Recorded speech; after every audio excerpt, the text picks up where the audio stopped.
오늘의 말씀의 제목은 잘못된 것은 버려라 하는 말씀으로 열왕기 하 23장 21절에서부터 27절까지의 말씀을 우리가 함께 나누고자 합니다. 오늘은 특별히 종교개혁주일입니다. 종교개혁주일. 여러분, 개혁이라는 게 무슨 뜻인지 아십니까? 개혁. 제가 새삼스럽게 사전을 찾아보니까 개혁이라고 하는 것은 어떤 제도나 어떤 기구 따위를 새롭게 뜯어 고치는 것을 개혁이라 한다는 거예요. 이 비슷한 말이 뭐냐고 하면 변혁이다, 혁명이다, 이런 것도 개혁과 연관이 다 있다는 겁니다. 개혁의 반대말은 뭐겠습니까? 보수라는 거예요. 지키는, 옛날 걸 지키는 것, 그거는 보수고 개혁은 바꾸는 거라는 거예요. 그래서 우리나라 정당 중에도 뭐가 있습니까? 개혁신당이다. 이 개혁을 쓰는 거예요, 자기들. 특별히 오늘은 종교개혁주일에 맞춰서 여러분들과 이 말씀을 나눌까 하는데, 이 23절에 나오는 이 요시야 왕이라는 왕이 나옵니다. 이 요시야 왕이 한마디로 말하면 종교개혁을 단행했다는 거죠. 요시야의 종교개혁은 아주 철두철미하게 이루어졌다는 겁니다. 요시야는 유다뿐만 아니라 북이스라엘까지도 이방 종교를 몰아냈고, 그리고 23장 앞부분에 보면은 여기에 인신제사 지내는 거나 복술 같은 사악한 종교 행위들을 전부 하지 못하도록 금지를 시켰다는 거예요. 더욱이 요시야는 하나님과 백성 사이의 언약을 새롭게 하고 흐려졌던 유월절의 제사를 드리라는 그걸 이루고 유월절 제사를 드렸다는 겁니다. 한마디로 말하면 하나님의 말씀에 순종을 했다는 거죠. 하나님은요, 회개하는 사람들은 용서해 주시고 내리려고 했던 벌을 취소를 하는 분이 하나님이라는 겁니다. 하나님은 공동체가 죄를 짓고 왕부터 백성까지 만약에 하나님을 거역하면은 하나님은 경고를 한다는 거예요. 굉장히 화를 낸다는 거죠.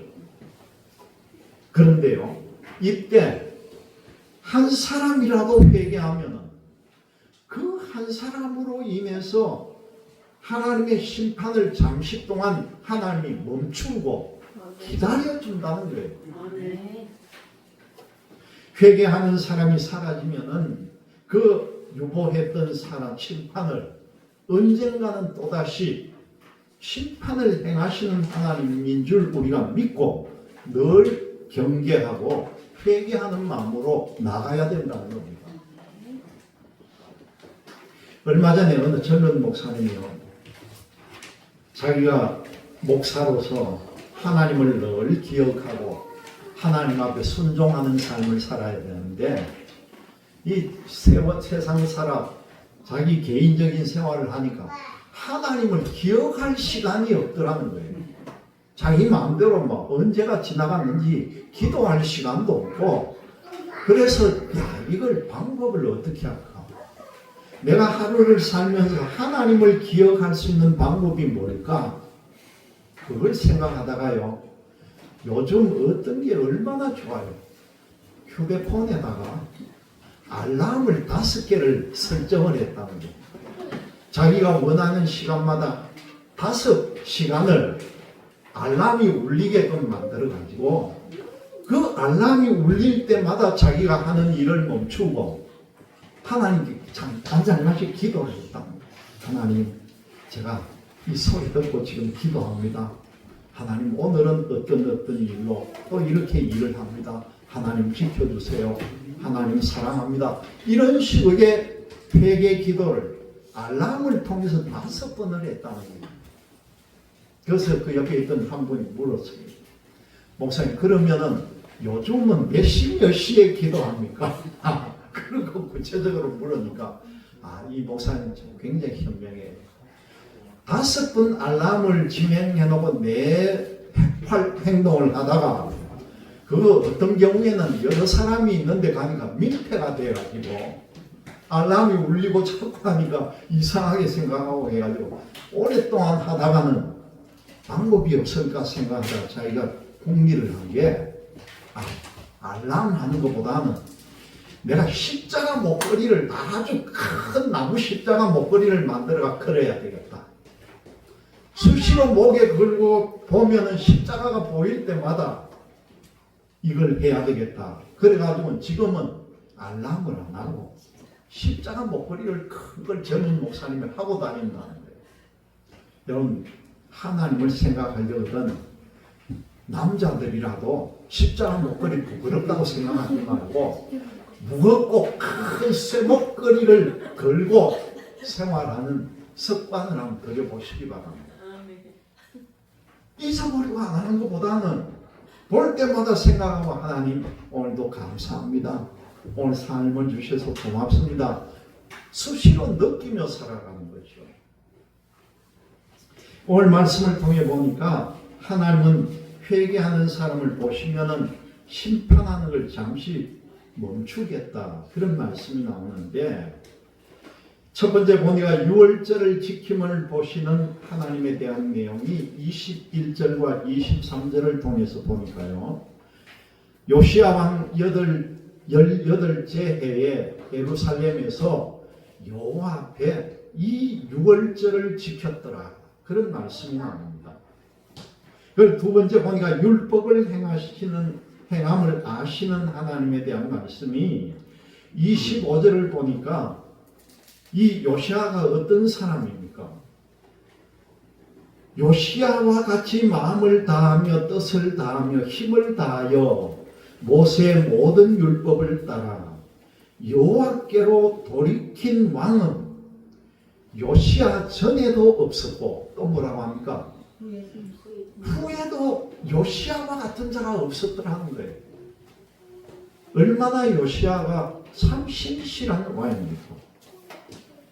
그리고 세 번째로 보면은 돌이키지 않았을 때 진노의 하나님이 우리에게 주신 말씀이 뭡니까?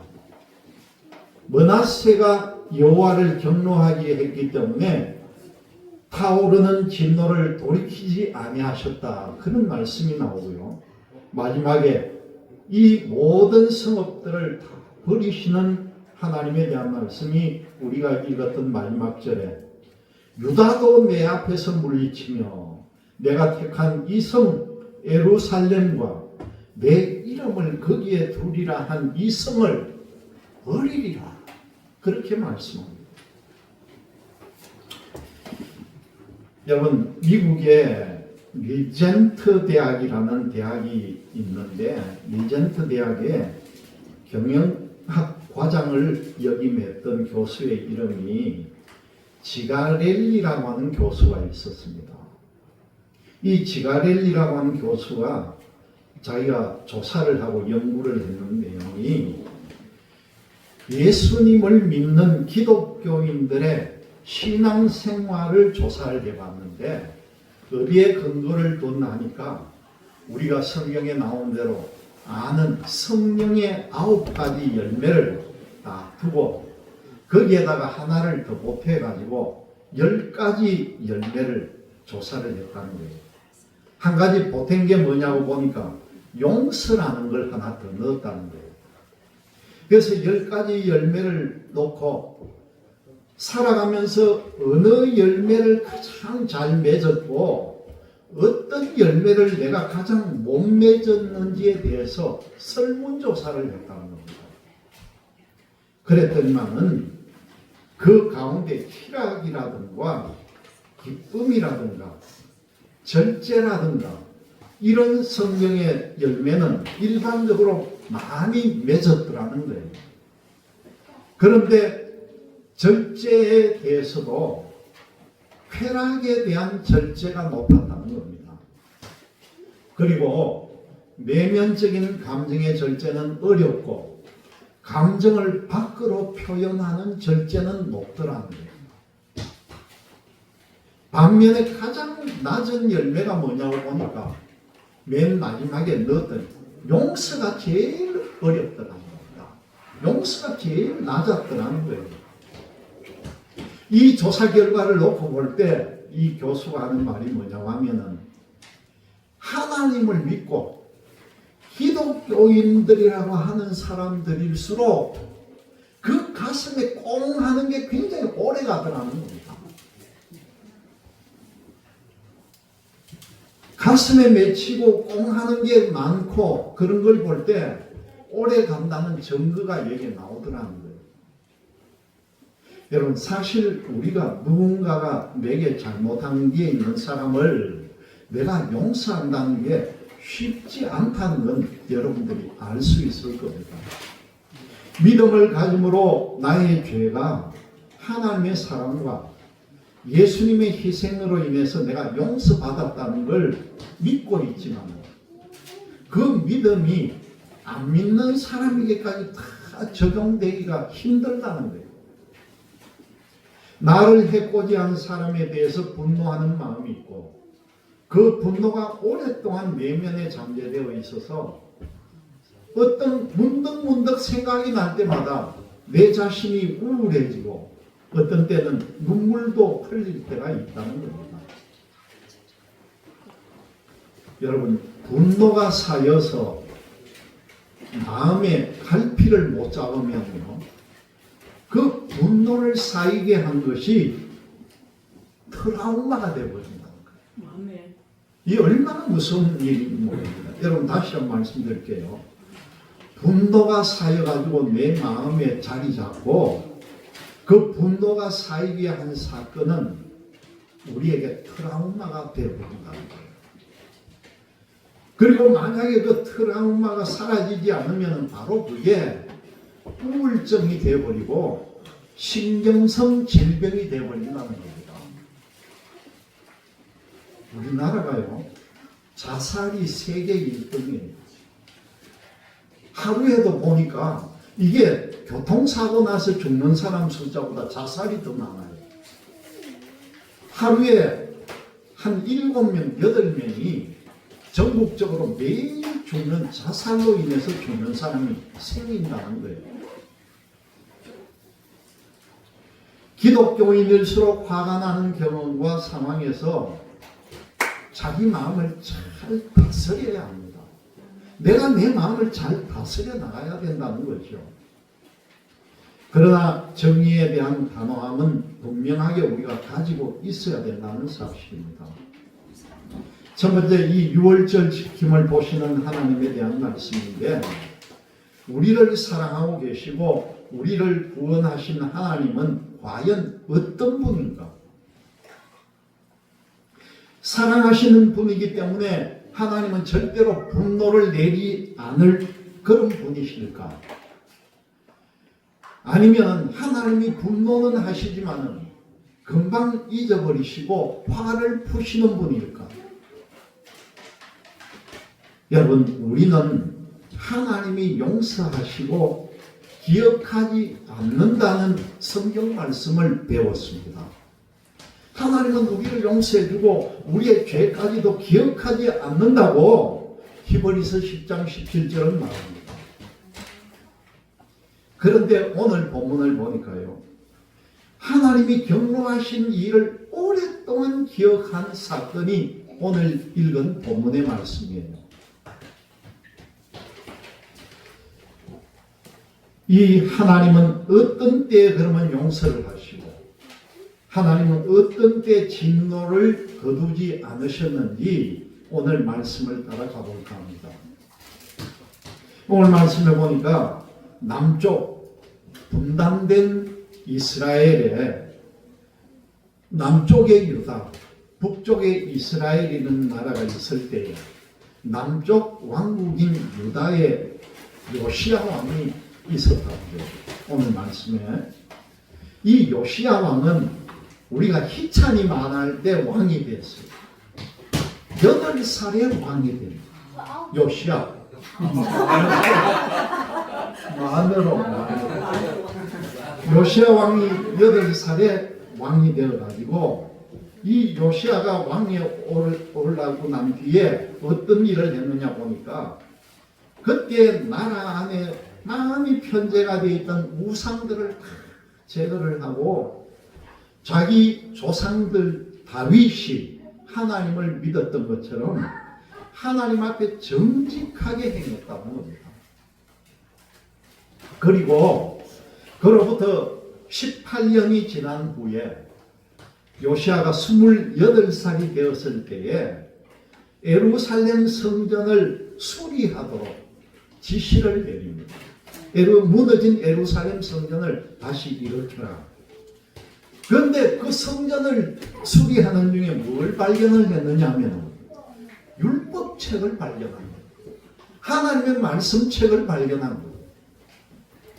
요시야 왕은 율법책에 기록되어 있는 그대로 여호와 하나님께 유월절을 지키도록 명령을 한 내용이 23절의 말씀입니다. 그의 명령은 율법책에 기록된 것을 지키는 일이었다는 거죠. 사실 이스라엘 백성이 가나안에 입성한 후에 사사시대 때부터 그때까지 유월절을 지키지 못했다는 겁니다. 율법책이 사라진 이유가 바로 그건데 유월절을 지키라는 하나님의 명령을 이 백성들이 업신여기고 소홀하게 하는 바람에 이걸 지키지 못했다는 거죠. 그러나 요시야는요, 이 국가의 개혁을 위해서 신앙을 개혁하고 율법을 발견하자마자 율법에 명시된 그대로 유월절을 지켜라, 그렇게 명령을 합니다.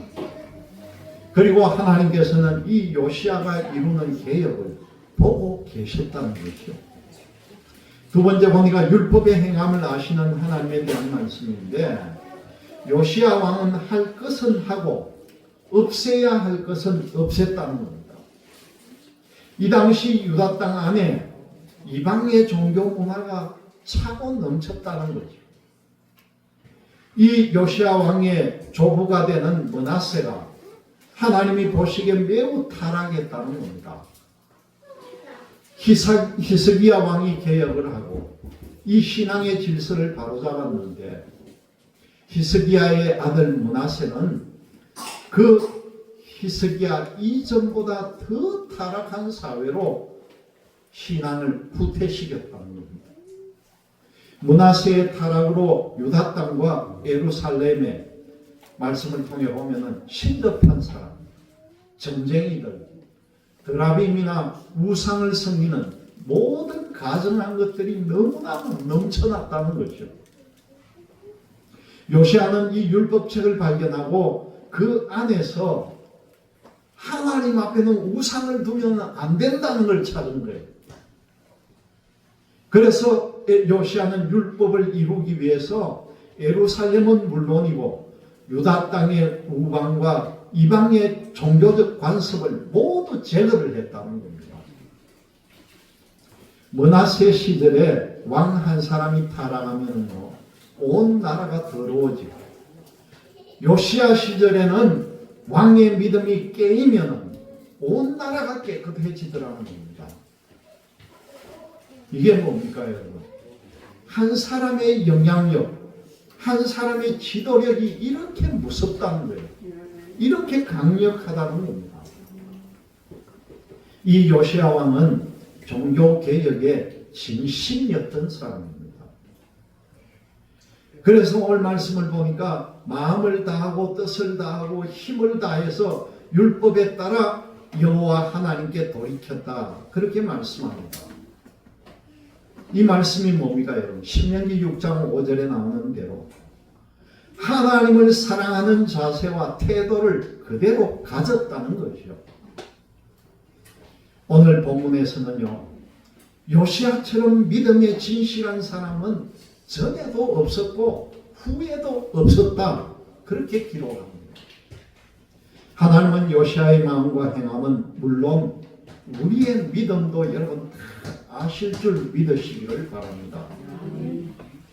하나님은 사람의 마음을 꿰뚫어 보시고 우리의 행동 하나하나 세밀하게 알고 계시는 무서운 하나님인 줄 믿으시기를 바랍니다. 세 번째 보니까 돌이키지 않는 진노의 하나님의 말씀입니다. 요시야가 이 정도로 하면은 하나님께서 이 나라가 얼마나 지속되게 할까? 믿음으로 나라를 바르게 하고 백성들이 바르게 살고 있으니까 자연적으로 나라도 튼튼하게 되고 나라가 오랫동안 유지가 되어야 할 것입니다. 그런데요, 요시야 시대 한 사람의 개혁으로 나라 안에 우상 숭배와 부조리가 사라지기는 했지만 그 씨까지 완전히 마르게 하지는 못했다는 거예요. 죄악이라고 하는 것은요, 선한 능력이 강할 때는 잠시 억눌리고 활동하지는 않지만 선한 게 약해지면 이건 다시 고개를 든다는 겁니다. 그래서 옛날 교부 어스기는 죄를 선이 부족할 때 죄가 생긴다, 그렇게 주장했습니다. 선이 모자라고 선이 부족할 때 거기에 죄가 잉태한다는 거예요. 선함이 강해도 인간의 죄성은 어딘가에 숨어가지고 존재한다는 겁니다. 우리 인간의 마음이 얼마나 나약합니까? 하나님을 믿다가도 돌아서면은 다 잊어버리고, 이 이스라엘 백성이 바로 그 모습을 가지고 있었던 거죠. 하나님이 인간의 죄를 완전히 도말하기 전에는 인간의 죄가 사라질 수가 없다는 겁니다. 요시야의 종교개혁이 있었어도 그 유다의 죄가 완전히 사라진 것 같지가 않다는 거죠.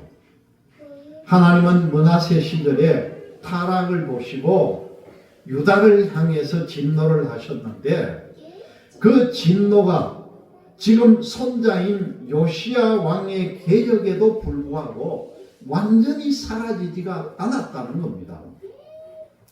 하나님 왜 그렇겠습니까? 유다 백성들을 향해서 하나님의 공의가 어떤지 이들에게 확실히 보여주고 싶은 하나님의 마음이 거기에 들어있다는 겁니다. 유다 백성들에게 믿음의 완전한 개혁과 변화를 원하고 계시는 하나님이라는 거죠. 그렇다면요, 지금 요시야의 개혁이 그러면 완전히 흑사로 돌아가는 건가? 그건 그렇지 않다는 거죠.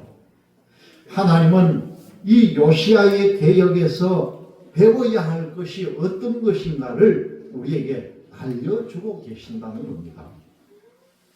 마지막으로 보니까 이 성읍과 성전을 버리신 하나님에 대한 말씀인데, 하나님께서 유다 백성들에게 뭐라고 말씀합니까? 여러분, 우리가 27절 다 같이 한번 읽어보겠습니다. 마지막 절 다 같이 27절.